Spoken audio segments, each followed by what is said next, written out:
1969, I was a freshman at LSU Law School. And one of those professors who just stands out so much in my mind, he would walk around the class and he said, "You are priests of the law. The courthouse is your temple of justice." And I made it through my freshman year, and I graduated, and I took the oath to become an attorney. And that oath was very important, because that oath said, you owe due respect for the courts. It had the words honesty, integrity, fairness, and justice, that you pledged yourself as an attorney to be a priest of the law, to practice in these temples of justice. Well, I practiced for 50 years, all across the state. And during my practice, I applied and argued the fundamental principles of our nation, our democracy, our state, such as due process, equal protection, fairness. Every man is equal before the law.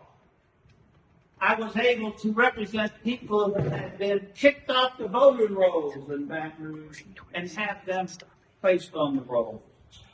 And I was active in the Bar Association. I was proud to say that I was co-chairman of the Louisiana State Bar Association Committee to write a code of professionalism.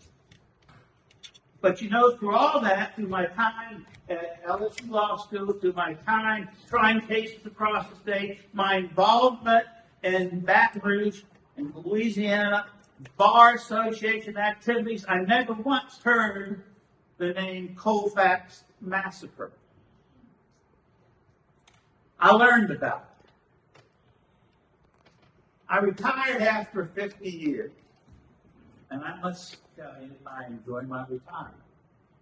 And of course, a very happy part of that retirement was being here with the Art Center and being with you.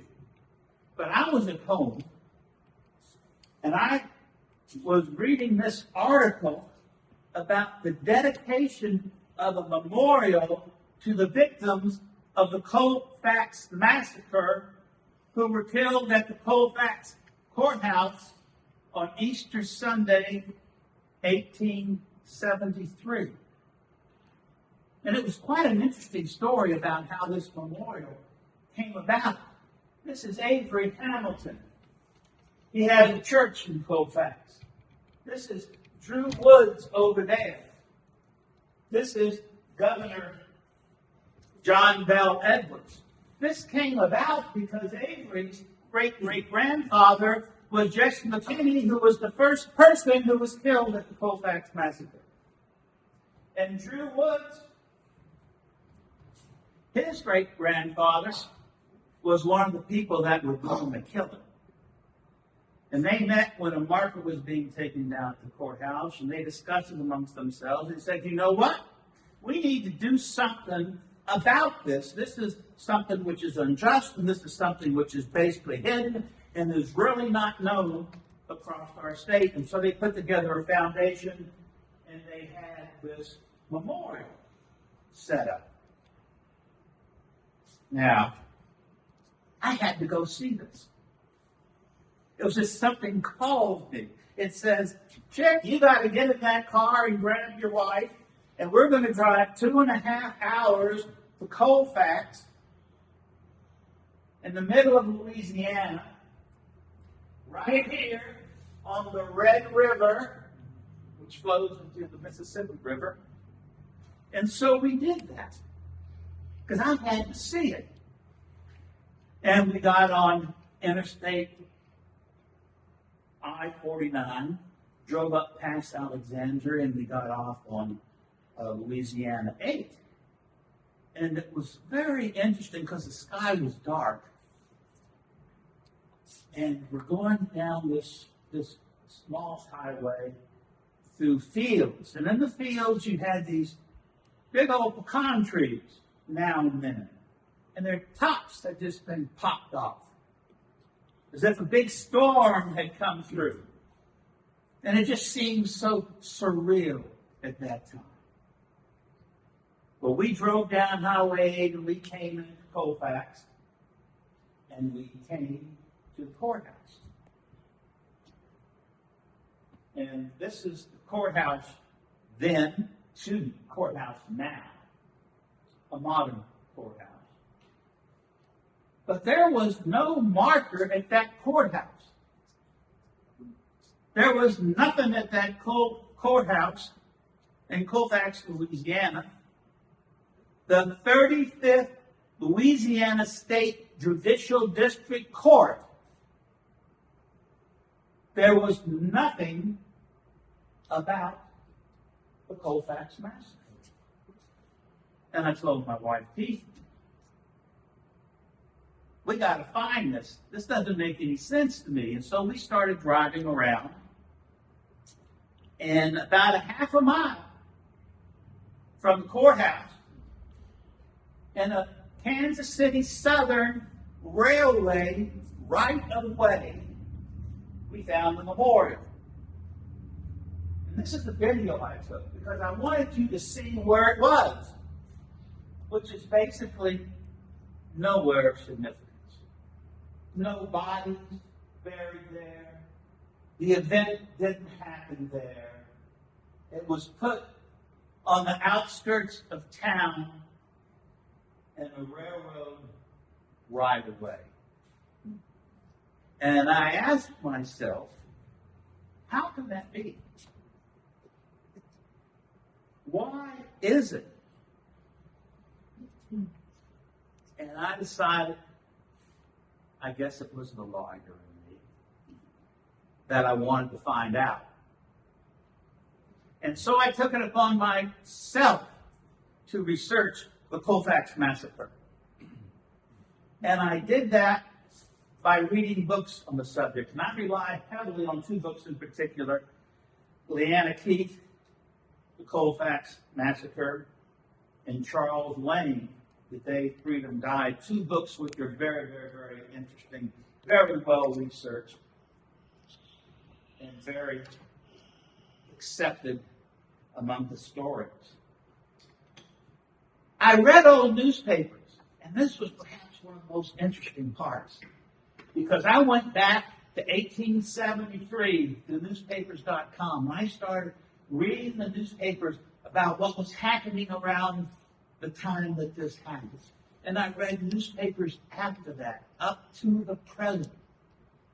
And I found out so much interesting information, which I will share with you. I read historical documents, report by Louisiana State National Guard colonel who went out to see the massacre after it happened.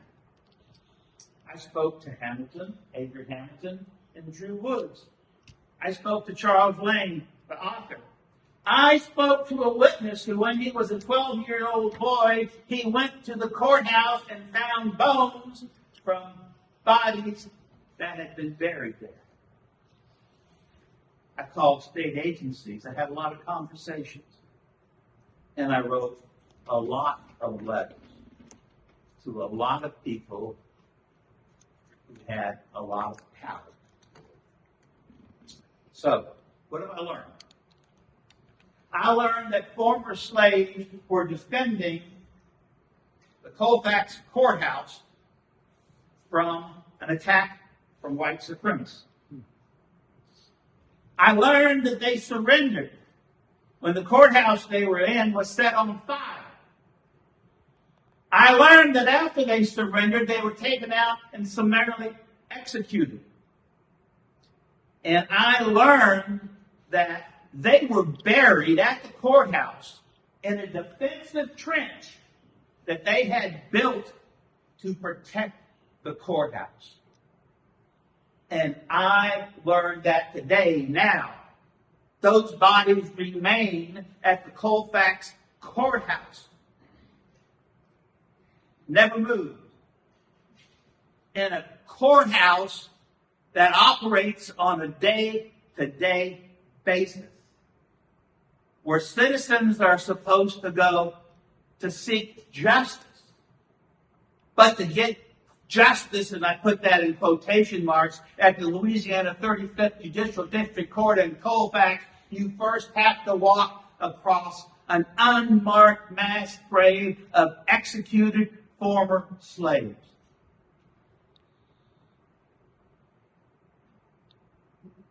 I find this embarrassing. I find this a stain on the Louisiana judiciary. I find it an embarrassment to the state.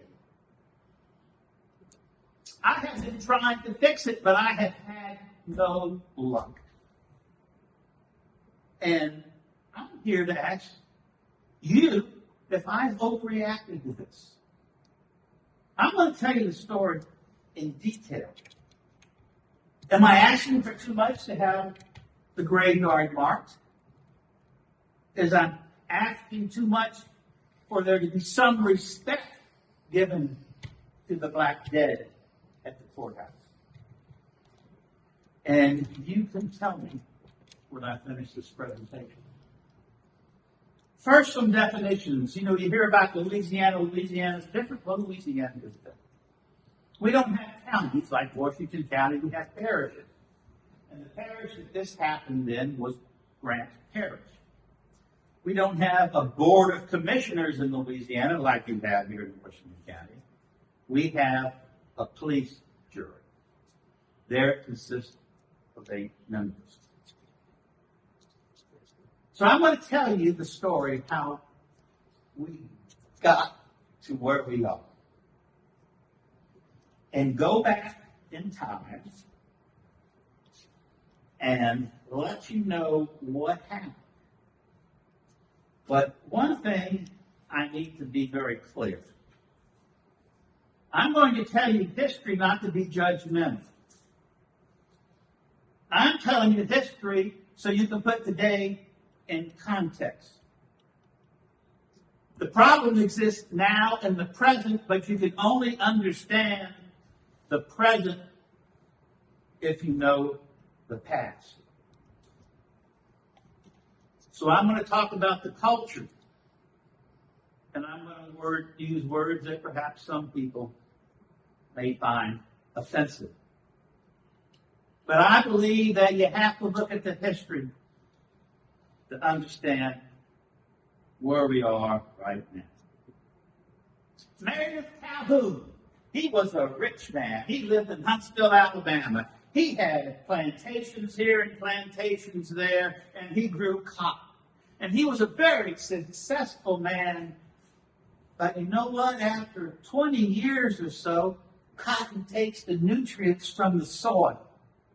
And your crop is not as good as it should be. And Meredith found out along the Red River in Louisiana, they had broken up a log jam that had been existing for about 1,000 years that's prohibited navigation on that river. And he learned that the lands along the Red River in Louisiana above Alexandria were exceptionally fertile. And he learned that that's where he wanted to go and have some plantations. And so he decided that he was going to go to Louisiana, and he bought 14,000 acres, 7 miles along the frontage along the Red River. So he got together 1,000 slaves, and he got together 1,000 mules, and he got together 200 wagons. And he marched, the slave march, from Huntsville, Alabama, across Mississippi, through Louisiana, up to the one Colfax then, this plot of land that he had bought above Alexandria. Now, the slaves were moved in a coffin. That means they're bound together.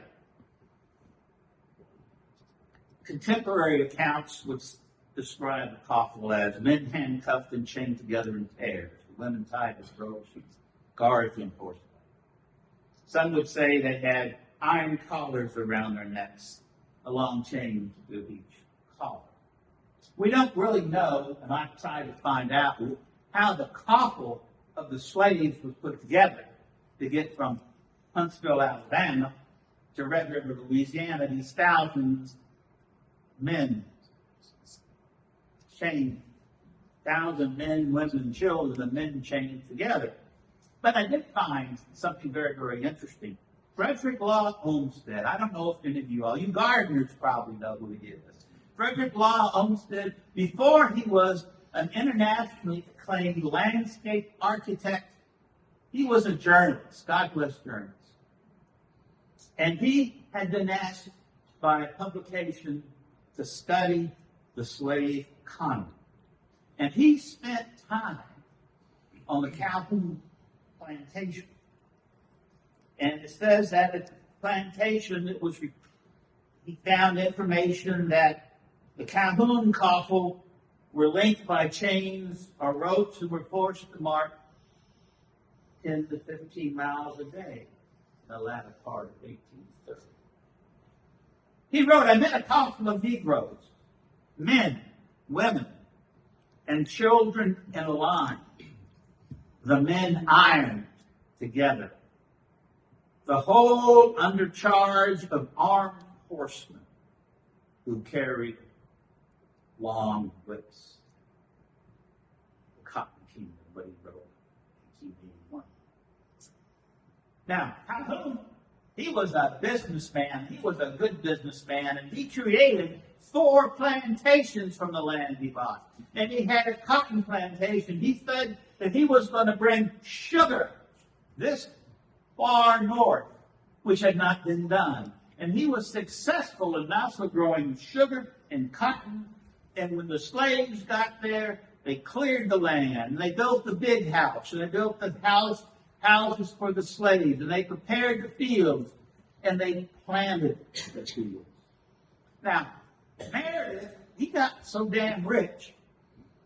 I think he was probably the richest planter in Louisiana, one of the most richest in the whole country. But he didn't like being in Louisiana in the summer. Let me tell you what, it's not a good thing to be in Louisiana in the summer with the humidity and the mosquitoes, and it's just not a good place to be. But he got a hankering for the better things in life, and he discovered Paris. And he said, you know what, I think I want to spend my time in Paris. And so he went to Paris.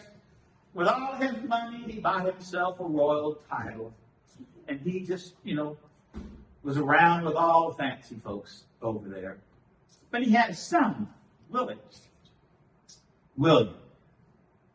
And William had been dropped when he was very young by a nursemaid. And seriously injured, orthopedic injuries, and he sought treatment in Paris. But he was referred to as a hunchback.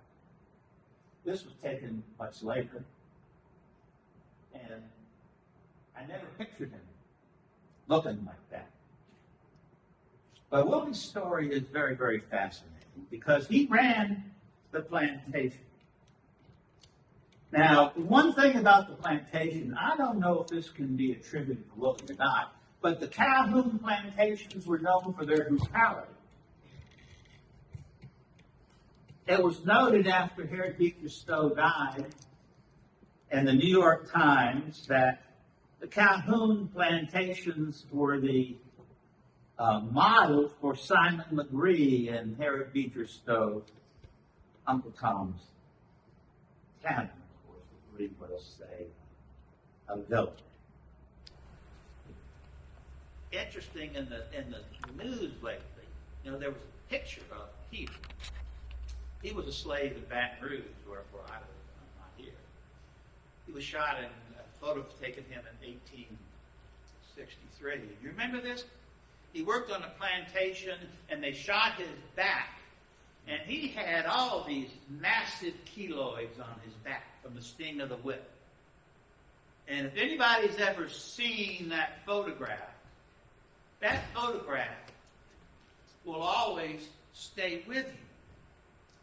And the reason I mention this, and also it goes into what I'm talking about generally, is that there was recently an executive order prohibiting that photograph improper partisan ideology relating to race.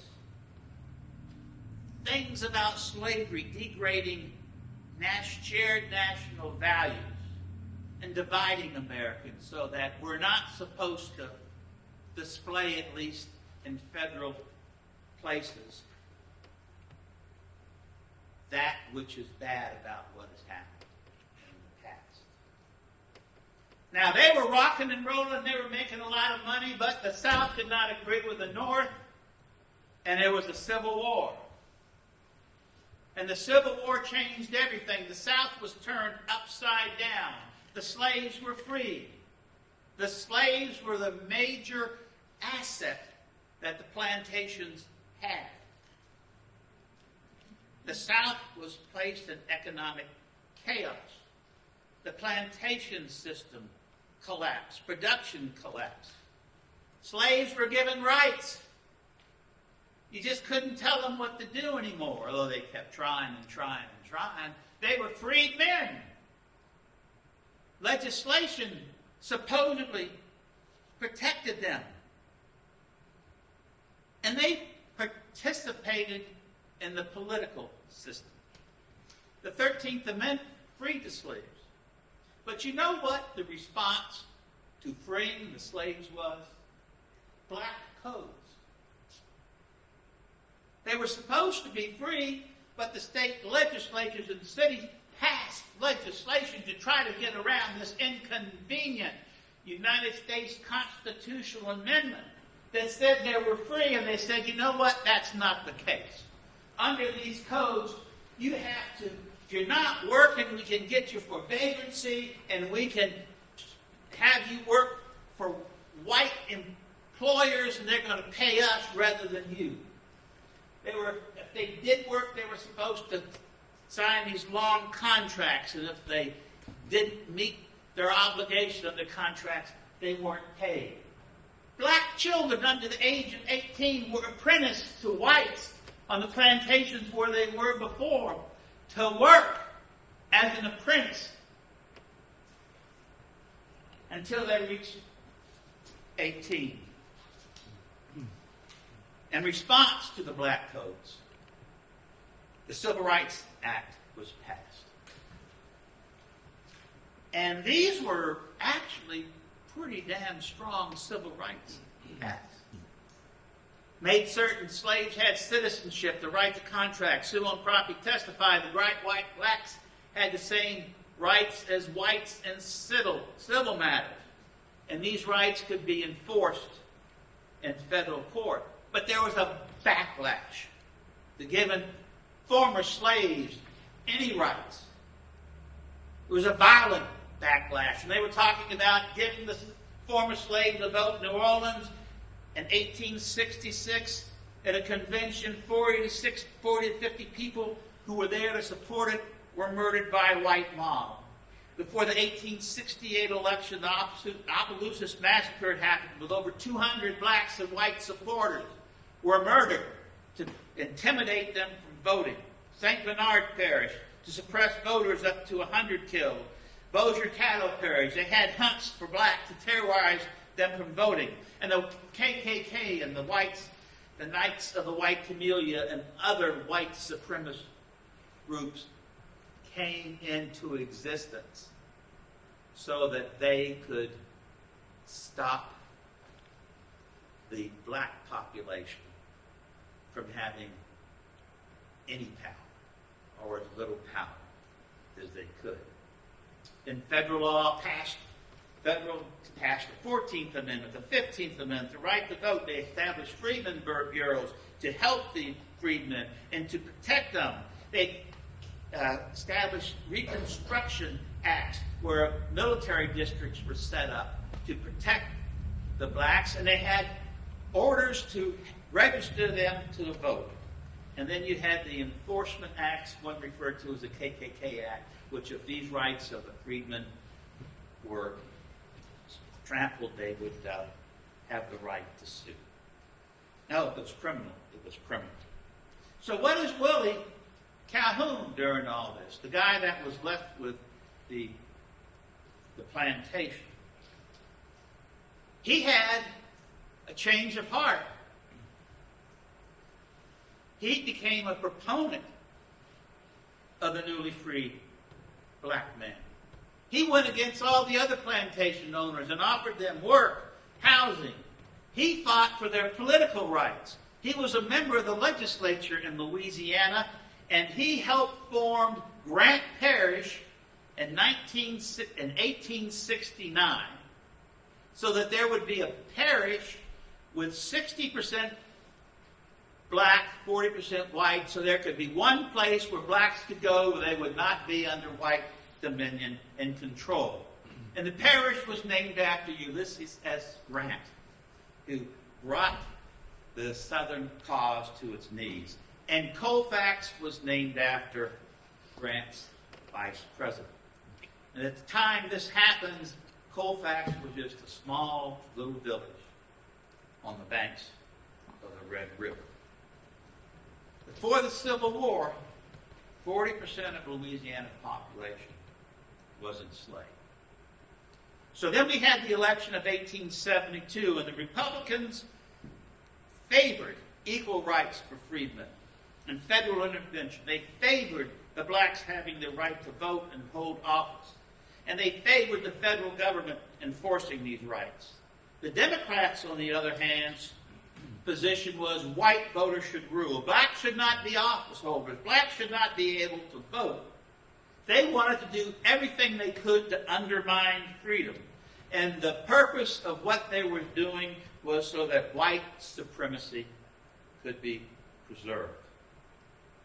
So they had the election for, this was the election for governor and for president in 1872. And his election in Louisiana, right, with fraud, intimidation, and violence. And when the election was over, both parties claimed they had won. And both parties had their own inauguration. And both parties went to issue commissions, that is the authority for local officers to have control in each parish. And what happened here is that the Democrats issued commissions first. And they had judges and the sheriff and other local officers take control of the courthouse in Colfax. Later, it came clear that the Republicans had won. They got commissioned. They went to the courthouse. They demanded that they be given the courthouse, and they said no. They came back in the middle of the night. They crawled in through an open window, and they took possession, and this started everything. The next day, the Democrats came to the courthouse and told them to get out. They wouldn't get out. So the Democrats went and they had a meeting. They said, we're going to go ahead and we're going to take over this courthouse by force, and we're going to do it on April 1st. Well, they bragged that they were going to do this in front of their former slaves who passed the word on. And so the courthouse, the judge that was elected by the Republicans, issued authorization for a militia. And blacks and some whites were assigned to protect the courthouse. So when April 1st came, the whites found that it was defended. And so they backed off. But everything went downhill after that. They started looking for reinforcements. They sent out the word around to the other parishes. The Negroes of Grant Parish were going to kill all white men and take women and girls. They were out to found a new race of men through mass rape. There were skirmishes. There was tension. But all hell broke loose on April 15th when Jesse McKinney, who had been in the courthouse defending it, decided everything was fine and went home to his family when a group of whites rode up on horseback and shot and killed him while he was working on his fence. This called panic. Blacks fled to the courthouse, 400 or more. The whites called for surrender, was the direct, which they chose not to do out of fear. On the 12th of April, it was clear there would be an attack. A defensive trench was built around the Colfax courthouse, not that deep, to protect the courthouse and as a defensive position.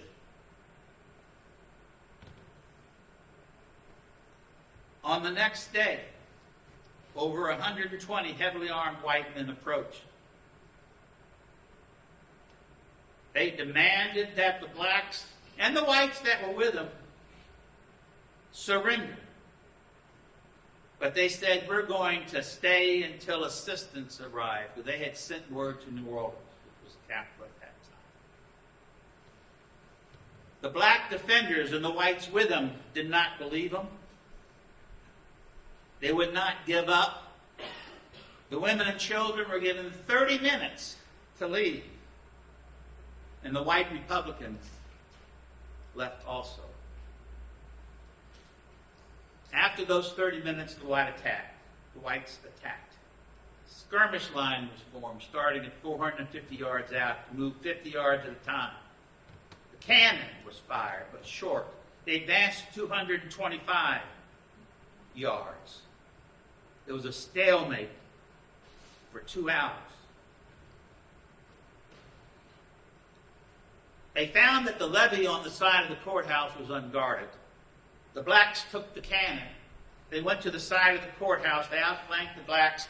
They shot into it. There was a rout, and they retreated to the courthouse. Some ran for the woods. Some ran for the river. The courthouse was set on fire. A 75 by 25 foot, one-story whitewashed brick with a hayloft near the levee for the Red River. They couldn't stay in a burning building. The blacks, as many as 120, not all of them, because some had run and were chased down by horses and shot. But the blacks laid down their arms and surrendered. The first coming out of the building were shot until the man in charge, Christopher Columbus Nash, told them to hold fire. 3 of the whites had been killed. They had been shooting wildly and shot 2 of their own men. The other one was shot as he was manning a cannon. The blacks were taken out, taken into custody. Christopher Columbus Nash didn't want anything to happen to him, but he had to leave. And at 10 o'clock, after the last steamship had gone by the Red River, they started marching the imprisoned 2 by 2 to the sugar house, saying they were going to take them to Alexandria the next day. But as they did that, they shot and killed him. 1 man on horseback behind 1 Negro, black defender. People that, in their view, had no rights or even any claim to justice. Some were killed 2 at a time with a single shot. Their bodies were everywhere, brutalized, bashed in. The Louisiana National Guard arrived 2 days later and found the ground near the courthouse strewn with dead and shot down without mercy. Started hauling out the ones they could. Others went hiding in the swamp. The bodies were buried at the courthouse, and that defensive trench that they had buried at the courthouse to defend the courthouse and having justification for doing so.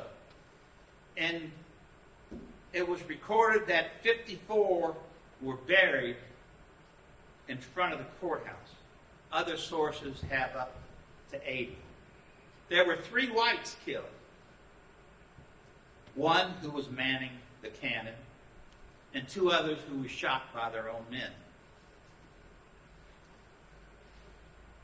So what was the reason for this massacre? The core reason was to assert white supremacy over blacks who wanted to be free and acted like they're free, but in the justification the whites had no business being free. It was to destroy whatever black political power existed in Grant Parish. It was retribution against anyone who would participate in the political process as free men. Do not vote. Do not hold an office. Do not resist the authority of the white man. It was all built on a culture and system of white supremacy, who were dominant, had the right to demand obedience from blacks, and it was a culture of dominance, obedience, and repression. And as Charles Lane wrote in his books, as the attack on the courthouse was began by the whites, the call was, boys, this is a struggle for white supremacy. Now, what's the justification for this? Religion was a big justification. Benjamin Palmer in 1860 was a Protestant preacher in New Orleans and very well known. And he gave a Thanksgiving Day sermon as justification for secession. Slavery was a divine trust from God. The South had a religious duty to preserve and perpetuate the institution as it then existed. He said that our wealth, this man of God, consists of our lands and the serfs who till them.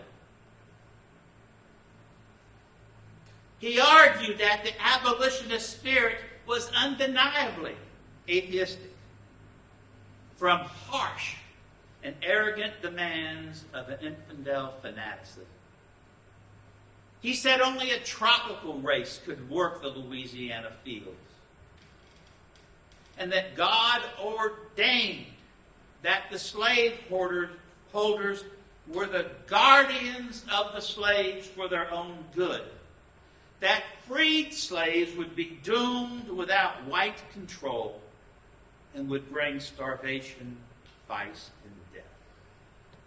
Slavery, he said as a man of God, was the best condition to black people's welfare and moral well-being. The courthouse has always been, since that massacre till today, has always been in that graveyard where the slaves, former slaves, were buried. In 1878, a local newspaper suggested that the graveyard be moved to a more suitable place because they were in the way and are being subjected to indignity and abuse that no one approves. Noting that some 60 or more were thrown in the ditch of the breastwork and were covered over with a couple of feet of dirt. But no one listened. The burnt courthouse was rebuilt in 1882. In 1902, that courthouse was torn down, and was replaced. 1899, a well was constructed right where the courthouse was being built. And that was called the Burning Well of Colfax. In 1955, the courthouse was torn down and a modern courthouse was constructed, which is there today. 1965 additions have been added to that courthouse. Over the time, bones have come to the surface at the Grant Parish Courthouse in Colfax. 1882, digging in the courthouse square, a skull and several bones of hands and feet were found. It looks bad to have these ghastly relics exhibited now and then, as was the case last Tuesday, with a grinning cranium with a round bullet hole bored clear through it, the newspaper wrote. In 1899, this is pretty amazing, in an article entitled Only a Negro's Bones, at once an idle and gaping crowd gathered, and several little boys exhibited ghoulish glee, digging and scratching out the grim remains for inspection. True, it was only a Negro's bones, but common decency prompts that they be covered out of sight. And humanity dictates that the children should not be allowed to play the role of jackal and gravedigger. Nothing was done then. Nothing has been done now.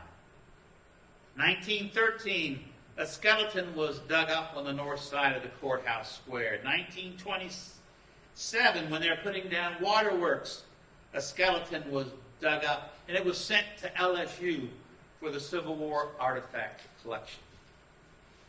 1965, they're building an extension to the courthouse. A 12-year-old boy witnesses them digging a foundation, digging up bones. And he takes those bones and he puts them in a box. And he takes them to his dad, which publishes the local newspaper. All those bones were given to LSU. That boy who found those bones took me out to that courthouse. And he showed me where he found them.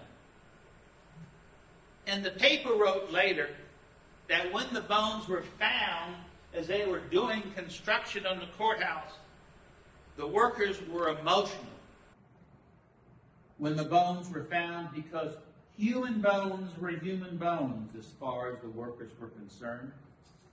They were laying the new courthouse foundation in a cemetery, and technically they were.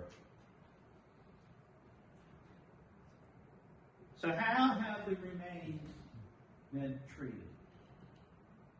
There were 3 dead whites that were killed. They've been treated as if they were heroes. Stephen Parrish manned the cannon, shooting at the courthouse, and he was killed.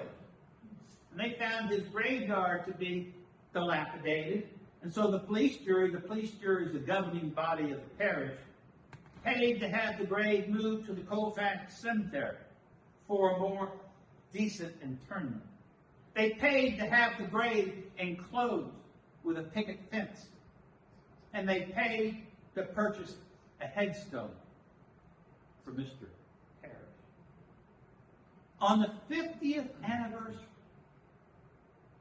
of the Colfax Massacre, there was a ceremony held in Colfax.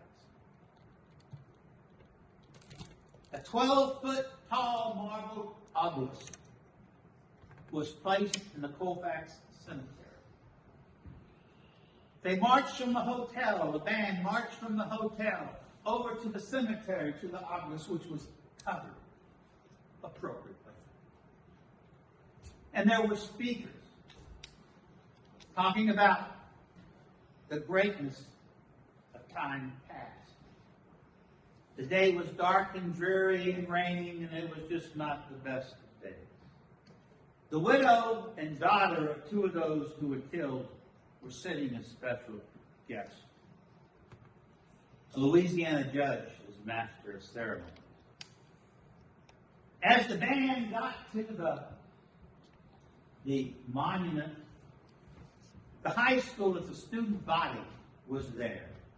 And at the time, they were told, now was the time, and they marched around the office, dropping the flowers. The veil was then dropped over the memorial, and the memorial read, "In loving memory erected to the memory of the heroes Stephen Decatur Parrish, James West Hadnot, Sidney Harris, who fell in Colfax fighting for white supremacy, April 13th, 1873. Keep in mind that Hadnot and Harris were both killed by their own men. After the ceremony, they walked to dedicate a pecan tree, which shielded the attackers, which was then placed on the National Tree Registry. Then they went back to a hotel, had a dinner, and celebrated.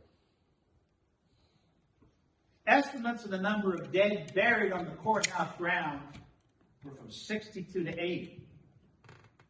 Their remains have never been marked. To this day, their remains have not been marked. There is no headstone like the parish purchased for the gentleman who died as one of the attackers. There's no acknowledgement even at the courthouse that there are bodies buried, bodies of former slaves, now freedmen, who are buried at the courthouse. You could walk by there, not being from the area, and have no idea of the monstrous things that had happened there. It's as if they were not human.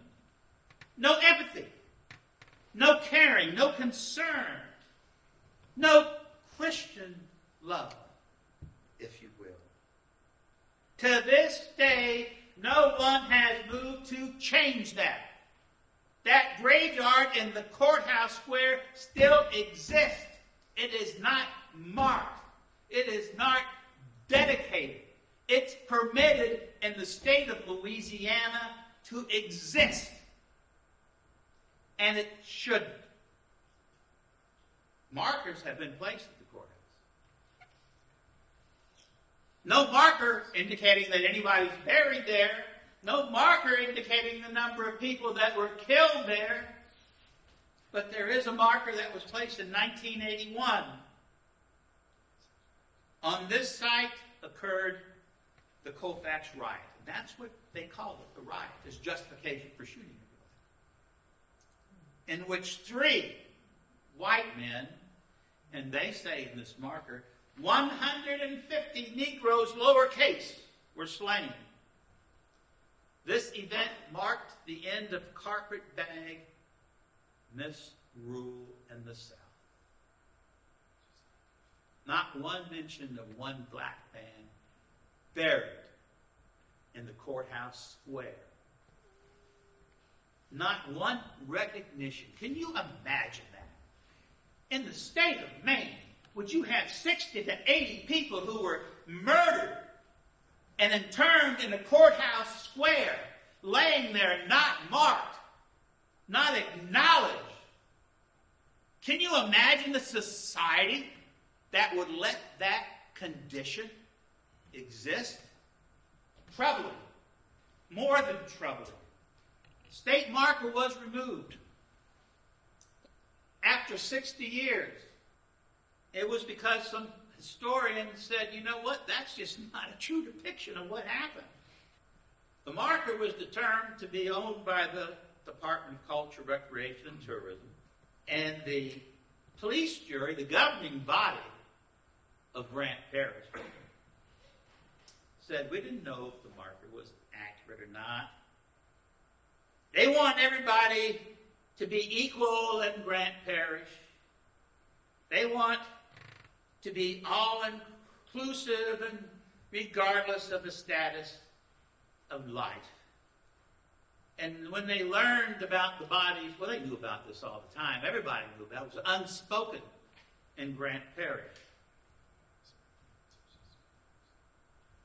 But even if they get the marker 100% right, if they're 100% accurate, if our Lord the God came down and emblazoned those words on a plaque that just glowed in the dark, that would not be permitted at the courthouse. We ask that the marker not be placed on any Grant Parish police jury owned property. And I've been out there many times, researching this, understanding this. And it's just nothing in the courthouse square that even hints that this happened. There is a marker out there now. The famous burning well of Colfax. We talked about that earlier. Drilled in 1899 to over 1,000 feet. Salty water bubbled with gas. It was ignited, and you had a tourist attraction in Ripley's, believe it or not.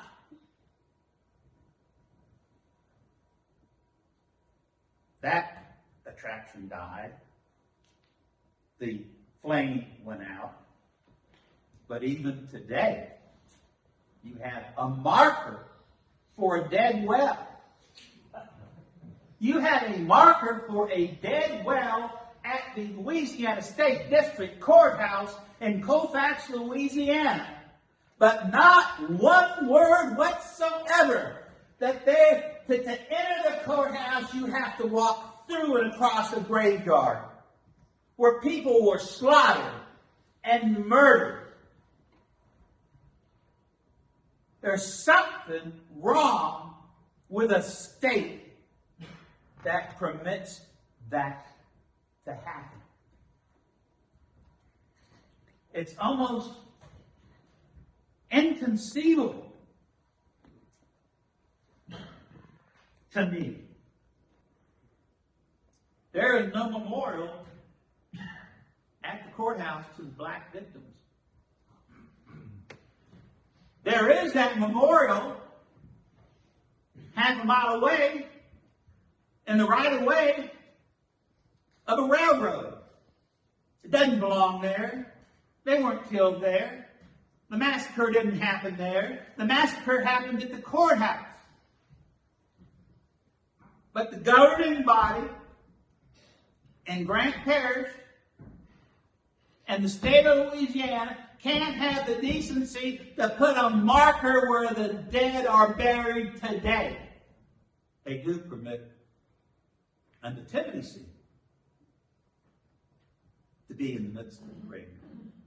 The day Christ arose from the dead, the Colfax defenders were sent to the grave. A nativity scene is permitted in the graveyard, but a marker for the dead is not permitted.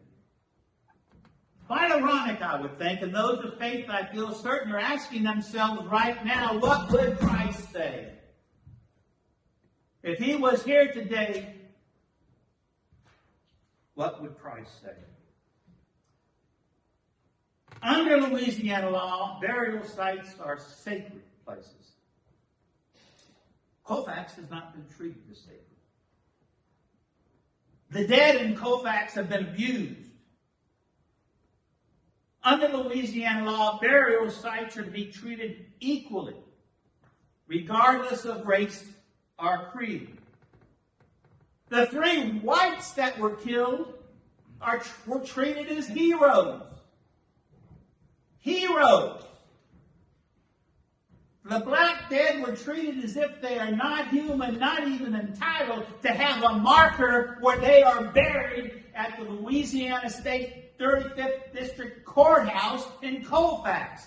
That is on the state of Louisiana. That is what the state of Louisiana thinks. That's how the state of Louisiana acts. And if somebody from Louisiana says, I want to lead America, how can you lead America when you have this situation in your own backyard? Under state law, the parish, we don't have counties, we have parishes, must provide a suitable building for a state district court. So it's not a state building. But I suggest to you, it is unsuitable any measure, particularly in a democratic society, assuming you still are a democratic society, to have a district courthouse and an unmarked mass grave of people who were murdered. And that's the situation now. That's the situation today. So why were they killed? For white supremacy. For white dominance. Retribution. Retaliation for participating in the political process they were entitled to participate under the Constitution of the United States and the laws at that time.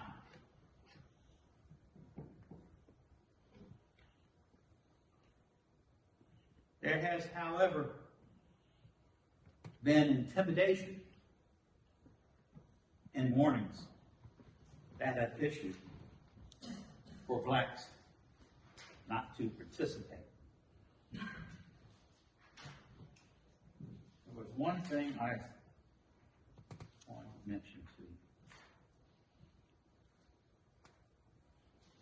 I'll tell you.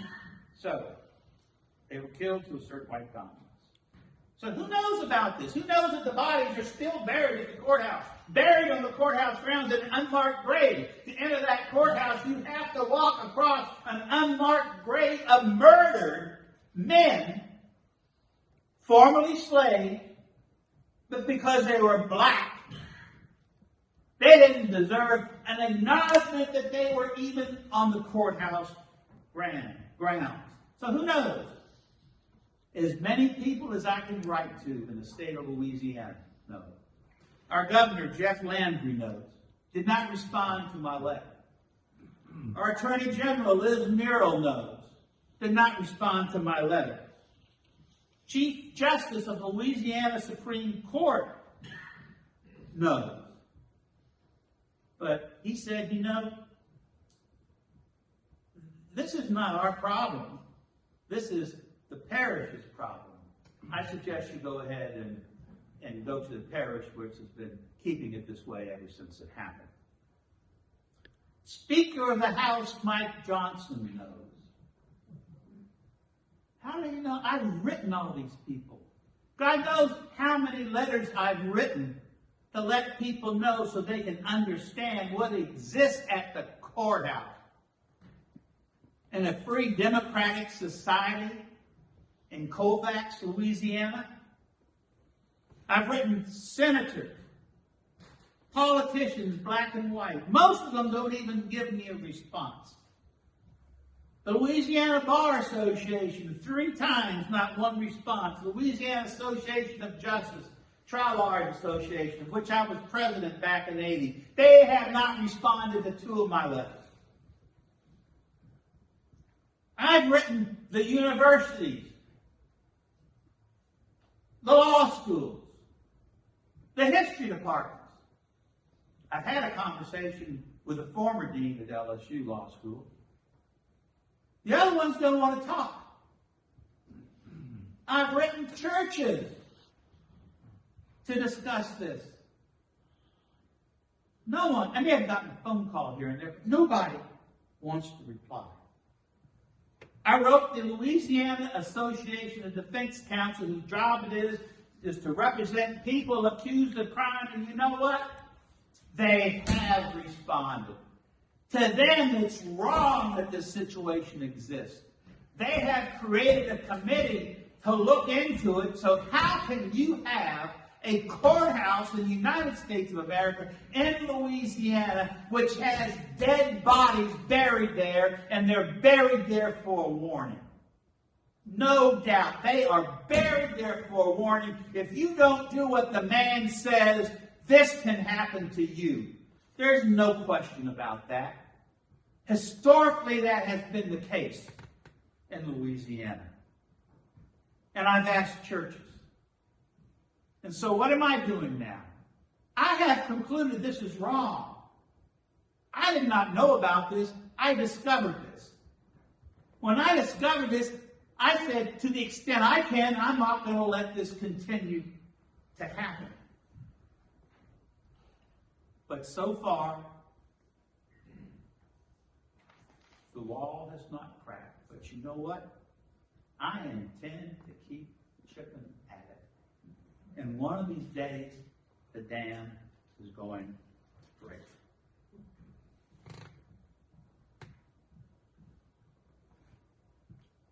So, why is this permitted? It's Louisiana.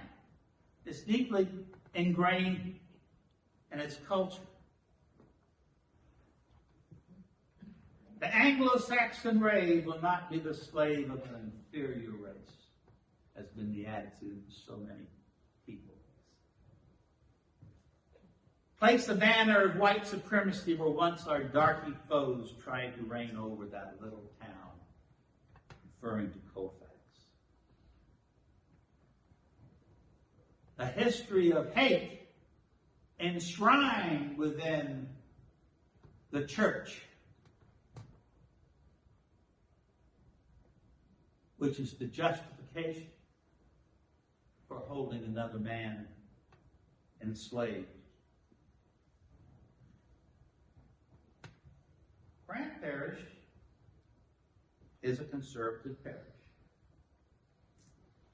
It used to be 60% black back when this happened. Now it's 14% black. Kamala Harris got 11% of the vote in Grant Parish.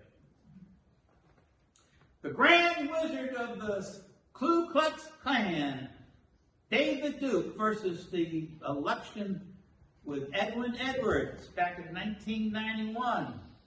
Edwards won statewide, but Duke carried Grant Parish.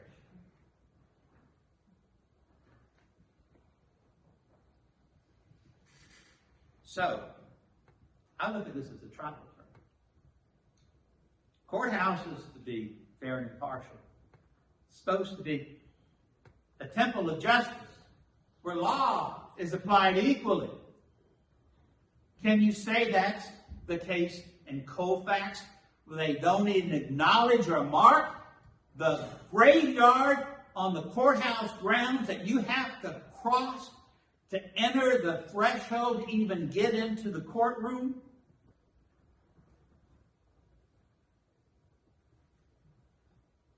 To me, it's just plain damn wrong.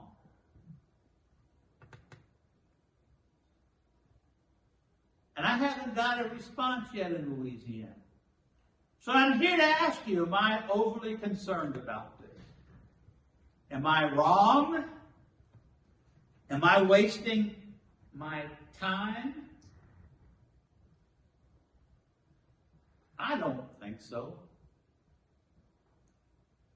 What I am doing is I am looking for people of goodwill, regardless if in the state of Louisiana or not, to come together to realize that the situation at the Colfax Courthouse in Grant Parish is wrong and it needs to be fixed. At the very least, you would think you would have the morality to mark the graveyard. But I've been at this now for 3 years. And so far, nothing. I've written the police jury multiple times. Not once have they responded. So, this is my purpose in life after trying cases for 50 years, after being a lawyer for 50 years. Now being retired, and my sole goal in life is taking care of my wonderful, beautiful wife. Isn't that right, Doc? How good am I at it? So, there's one other thing I want to tell you before I'll be happy to answer any questions that you have. The people who were involved in the massacre were actually tried. Some of them were. 9 defendants in 1874, mistrial. You had 4 defendants after that. They were convicted. But that conviction was overturned by the United States Supreme Court, saying that it only applied to state action. And this really wasn't state action. But there was a man on that jury from Maine, John Rice Beals, Bath, Maine, born in 1821, 1822. 1860 census, he was residing in Bath. 1870 census in New Orleans, he was a revenue collector, married to Melvina Beals, 3 children. He died in New Orleans in 1887. I'm trying to find out more information about him. You know, there's always a Maine connection. There's always somebody in Maine who wants to see something right done. And if you look hard enough, damn it, this guy was on the jury. You know at this time, as a juror, he was not looked upon very kindly. But he had his guts and he stood up and he voted to convict 3 of those 4 defendants. And he was a Mainer. And either you're born here or your heart's in Maine. So, I appreciate you listening to this. This upsets me. This is in Louisiana. I've been to all kinds of courthouses in Louisiana. Never to this courthouse until now. Been there at least 3 times. I think something needs to change. I'm curious. What do you think?